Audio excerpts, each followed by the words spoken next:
সাভারে নিষ্ক্রিয় করা হলো প্রেসার কুকারের ভেতর থেকে উদ্ধার করা বোমা। বিকেলে এটি নিষ্ক্রিয় করেন বোম্ব ডিসপোজাল ইউনিটের সদস্যরা। এ সময় বিকট শব্দে কেঁপে ওঠে আশপাশ। এতে জনমনে আতঙ্ক সৃষ্টি হয়। এলাকায় নিরাপত্তা জোরদার করেছে আইন শৃঙ্খলা বাহিনী। এর আগে ভবানীপুর পুলিশ ক্যাম্পের মধ্যে সাদাপুর ঘোড়া মসজিদের মাঠ থেকে বোমা সদৃশ প্রেসার কুকার উদ্ধার হয়। স্থানীয়রা জানান, অজ্ঞাত ৩ জন ব্যক্তি প্লাস্টিকের ড্রাম মসজিদের মাঠে রেখে যায়। খবর পেয়ে লোকজনকে নিরাপদ দূরত্বে সরিয়ে দেয় পুলিশ। জনমনে আতঙ্ক তৈরিতে দুষ্কৃতিকারীরা এই ঘটনা ঘটিয়েছে বলে ধারণা করছে পুলিশ। কালকে রাত আনুমানিক 1টার দিকে আমাদের এই মসজিদের আঙিনায়, আমাদের ওই পাশে একটা মসজিদ থেকে মোটামুটি 30-40 গজ দক্ষিণে এখানে ব্যাটারি চালিত অটো রিক্সা করে 3 জন লোক আসছে, আইসা একটা নীল ড্রাম ফেলে গেছে। প্লাস্টিকের ড্রাম বার করে যদি ওখান থেকে বার করে আস্তাত লিয়ে গেছি, আস্তাত লিয়ে যা বার করে যদি দেখি ওই যে আপনাকে ওই বোম। দর্শক, এ বিষয়ে আরও জানাতে সাভার থেকে যুক্ত হচ্ছেন সহকর্মী হিরণ খান। হিরণ, সেখানকার সবশেষ খবর জানাবেন। নগদ নিয়ে এলো হার না মানা হার অফার। সর্বনিম্ন 10,000 টাকা রেমিটেন্স নগদে পাঠালে থাকছে স্বর্ণের হার জেতার সুযোগ।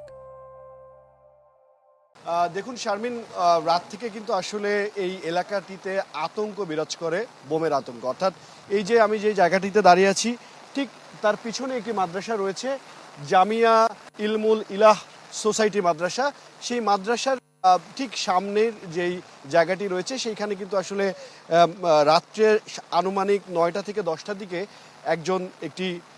বেশ কয়েকজন বলা যেতে পারে এখনো পর্যন্ত প্রত্যক্ষদর্শীদের বয়ান অনুযায়ী তারা বলছেন যে বেশ কয়েকজন এখানে একটি ড্রাম রেখে যায় এবং ড্রামের ভিতরে যখন বোমা সাদৃশ্য বস্তু দেখেন এখানের মানুষ, তখন কিন্তু আসলে তারা ওইখান থেকে এনেই মাঠের ঠিক এই মূল সামনে যে ফটকটি রয়েছে সেই ফটকের সামনে আনেন এবং পরবর্তীতে আইন শৃঙ্খলা বাহিনীর সদস্যদের তাদেরকে খবর দেন। সারাটা দিন কিন্তু আসলে এই বোমা আতঙ্কে এই এলাকার সাধারণ মানুষ যারা রয়েছেন তারা কিন্তু ছিলেন এবং পরবর্তীতে বোম ডিসপোজাল ইউনিট, জেলা পুলিশ এবং ঢাকা থেকে সিডিটিসি সদস্যরা তারা আসেন।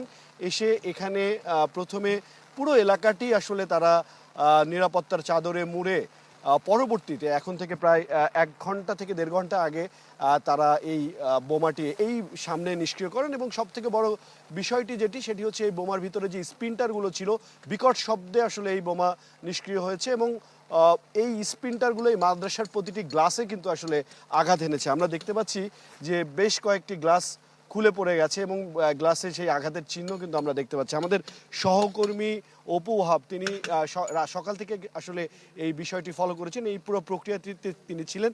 তার কাছে সংক্ষেপে একটু জানতে চাবো যে আসলে কারা রেখে গেছেন, আইন শৃঙ্খলা বাহিনীর সদস্যরা এখন পর্যন্ত কিছু বলেছেন কিনা একটু যদি জানান।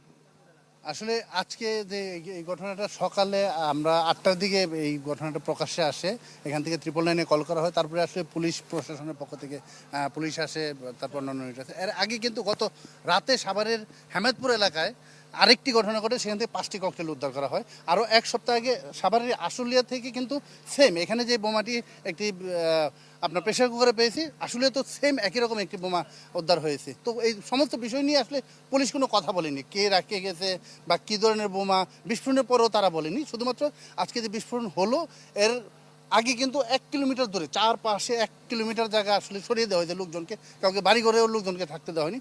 তখনই বোঝা গেছে যে আসলে তারা এটা ধারণা করেছে যে এটি অনেক শক্তিশালী বোমা এবং তারা চিন্তা করছিল যে রিমোট কন্ট্রোল বোমা। পুলিশ যে কথা বলছে না এই বিষয়গুলো নিয়ে, কারা কিভাবে রেখে যাচ্ছে, সে বিষয়গুলো নিয়ে সাধারণ মানুষের মনে কোনো আতঙ্ক আছে কিনা? সাধারণ মানুষের মধ্যে কিন্তু আতঙ্ক পাশাপাশি কৌতূহল আছে, পুলিশ কেন কথা বলছে না। তারা বলছিলেন যে কি হলো, কেন এই বোমা রেখে গেলো।